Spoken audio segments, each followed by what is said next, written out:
NYC is home to some of the best fine dining experiences, and in this video, we'll compare Bernardin, the legendary tempo of seafood, versus Jungsik, the newest 3 Michelin star restaurant that's redefining Korean fine dining. Which restaurant will give you a better experience? Keep watching to find out. First off, before the tasting menu begins, there's free complimentary appetizers from Bernardin. When I went, I got a chip with sashimi, a potato, and lobster bisque. Let's start with the chip. The fish is fresh, the roe adds a nice pop, and this is a simple and delicious bite. Next, the potato. Yes, it's a potato. This is a warm and comforting bite that melts in your mouth. Finally, the lobster bisque. It's very creamy, savory, and flavorful. They're generous with the lobster pieces. I expected a lot less. The lobster was insanely tender and high quality, as expected from Maine Lobster. There's also unlimited free bread. They have a brioche, focaccia, raisin bread, and baguette. The bread is all great, and their butter was amazing. Before the tasting menu begins for Jungsik, there's a complimentary banchan set. They recommend eating it clockwise, starting with the soybean and truffle soup from the bottom right. It's recommended to just drink the soybean soup straight up. It's delicious. The truffle is earthy, and it has a complex umami flavor, and the soybean helps balance out the truffle flavor. Next up is the Wagyu beef tartare. The beef is good quality, but I thought beef tartare from bistros in Paris were better. Next up is the tofu dish. It's actually a really complex dish, and it's delicious. The tofu is good quality, and the seaweed and roe add extra savory flavors, and the paella oil adds some richness. Next up is the fluke from Jeju, Korea. It's fresh, delicious, and has a nice kick of spice from the gochujang. Next up is this Korean rice ball. The outer shell is crispy, and make sure to dip it in the tartar sauce. It's an insane flavor bomb. There's squid ink rice, squid, and shrimp in that rice ball. This is how it looks after taking a bite. Finally, we have the foie gras. It has some sweetness from the Asian pear, and I'm not really a fan. I don't think foie gras pairs well with sweet stuff. This wasn't a contest. The complimentary food from Jungsik was much better than Bernardin. There were more options, and the options were more delicious. The lobster bisque was the best bite out of everything, but aside from that, the banchan set is just so much better. The unlimited free bread is nice, but I like the creative banchan dishes more. Jungsik wins the complimentary dishes section. Let's start with Bernardin's appetizers. Course 1 is a hamachi sashimi with pickled mushroom and watermelon radish on top. The broth is a citrus daishi. Hamachi, aka yellowtail, is known for its rich flavor and tender texture. Make sure to eat this with the spoon to get some broth in your bite. The broth has a nice savory umami flavor, and a distinct tangy flavor from the citrus. It's not too overpowering, and it still lets you taste the rich and tender fish. This dish had an Asian feel to it, and I liked it. Course 2 is royal red shrimp from Montauk, and the broth is a bouillabaisse broth. I knew it was high quality shrimp the second I smelled how fragrant it was. Bouillabaisse is a French fish soup that's very flavorful, so you can enjoy it without the shrimp. I tried some shrimp without soup first. It has a delicious natural sweetness, and it's very soft and tender. The natural sweetness is still there even when combined with the savory broth. This was a great high quality dish. Time for Jungsik's appetizers. For Jungsik's course 1, we have raw striped jack from Japan with caviar.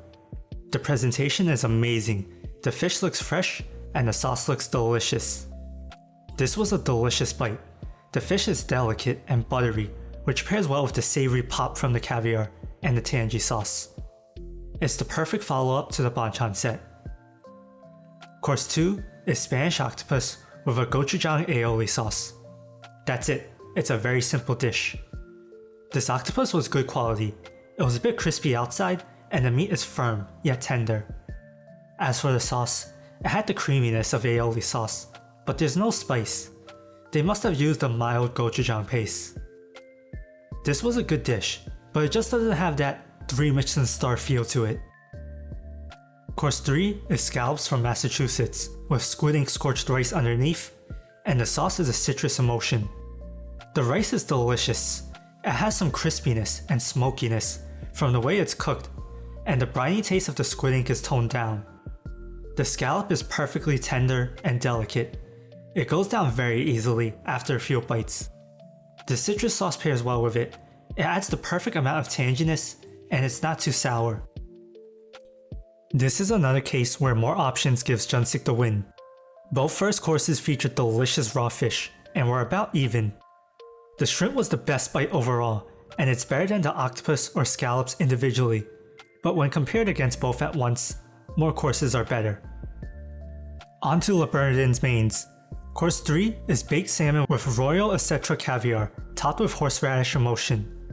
The waitstaff using a spoon to pour the sauce is some nice attention to detail. The salmon looks delicious, and it's so tender you can easily cut it with a fork. I had a bite without any caviar. The fish and sauce work together in perfect harmony. The sauce is rich and umami, and it doesn't overpower the rich melt-in-your-mouth salmon. Time for a bite with caviar. The sauce and the fish already have strong flavors, which overpower the caviar taste. The caviar adds a nice pop, but you don't really taste it. This was a great start to the mains. Course 4 is Maine lobster with truffled gnocchi. The sauce is a natural jus à poivre, which is a sauce made from the juices of the meat that's cooking, and black pepper. Maine lobster is known for its sweet and tender meat, and everything's already cut for you. I was blown away when I took a bite. It was way sweeter than any of the boiled lobsters I had in Maine, and the sauce adds a nice savory taste. This was my favorite dish by far. The truffle gnocchi didn't have the strongest truffle taste, and it was alright. That's okay though, since it's not the main attraction. Course 5 is halibut from the North Atlantic with some baby vegetables. The sauce is a jus de viande, which is a broth made from the juices of the meat that's cooking. Halibut is known for having a mild taste, and it doesn't have that strong fishy taste. It's perfect if you don't like the fishy taste. It's also lean, dense, and firm, but they steamed it very well since you can cut it easily with a fork. The fish is tender, but not quite melt in your mouth like the salmon. I know halibut is a more mild fish, but it could use some more flavor. Maybe a more flavorful sauce would have been better. This was Le Bernardin's weakest main course. Course 6 is grilled hiramasa with roasted maitake mushrooms. The sauce is a bone marrow red wine bordelaise, which is a classic French sauce. Hiramasa has a good mix of lean meat and fat, and it works well with many cooking styles. The fish had the perfect lean to fat ratio, and you taste the red wine in the sauce, along with the slight sweetness from the fish. As for the mushroom, it had a nice meaty umami flavor, which is the type of mushroom I like. It was a good bounce back from the weak course before. Time for Jungsik's mains. Their course 4 is a cured and dry aged Arctic char from Iceland with a paella emulsion. It's super tender, and you can easily cut it with the spoon. It looks very similar to salmon, and it tastes similar to salmon, but it's more mild compared to salmon. The fish is delicious. The skin is very crispy, and the roll balls add a nice pop of flavor. The sauce tastes tangy, and doesn't have the mintiness associated with paella. It's a good dish, but it's insanely small, even for fine dining standards. Course 5 is yellowtail kimbap. The kimbap is the black roll with rice, and the yellowtail is from Japan, and it comes separate. It's a bit hard to see, but the rice is truffle rice. To best enjoy it, grab a piece of yellowtail, layer it on the roll, and eat it together. It's a good bite. You can taste the crispy seaweed, truffle, buttery yellowtail, and a bit of spice. It's delicious, but there's better seaweed, rice, and fish bites out there. Course 6 is American Wagyu Galbi from Nebraska with gudere barley rice topped with a sweet sauce from its juices and mushrooms. The dish is inspired by KBBQ, and it comes with a salad and some white kimchi. The beef is very tender, like Japanese Wagyu, and it still has that American beef flavor, and it pairs well with the sauce. The rice is known as temple food. It's very plain, and it's best paired with a mushroom for some more flavor. As for the salad, well, it's a normal salad with a delicious mustard dressing. Not much else to say. The white kimchi is a great palate cleanser. It's fermented cabbage without the chili powder. There's no spice. This was easily Jungsik's best main course. Even if Bernardin only had 3 main courses, it would still easily win the main course round. I feel that Jungsik suffers from the fact that their appetizer courses are a lot better than their main courses. If I had to give an overall rating for the main courses, Bernardin gets a 9 out of 10, while Jungsik gets a 7 out of 10. The difference is pretty big. The salmon and lobster dishes were just way too good. Finally, the desserts. For Bernardin, course 7 is a green apple sorbet that's supposed to be a palate cleanser. As expected, it's refreshingly cold and a bit sour. It does its job well as a palate cleanser, and it's not that sour compared to others I had in the past. Course 8 is a warm Peruvian dark chocolate tart with vanilla ice cream. The presentation is impeccable, and it's very pretty to look at. You might not like eating fast, but I suggest finishing it fast before the warm chocolate melts the ice cream. Warm chocolate just pairs so well with cold ice cream, and even when combined with the ice cream, it's not too sweet. It's the perfect dessert to end the meal. There's also some extra complimentary desserts. These were all alright and can't compare to the dark chocolate at all. Time for Jungsik's desserts.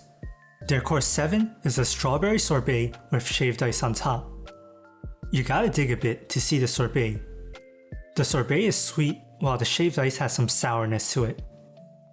There's a lingering sweet aftertaste, so I don't think this is meant to be a palate cleanser.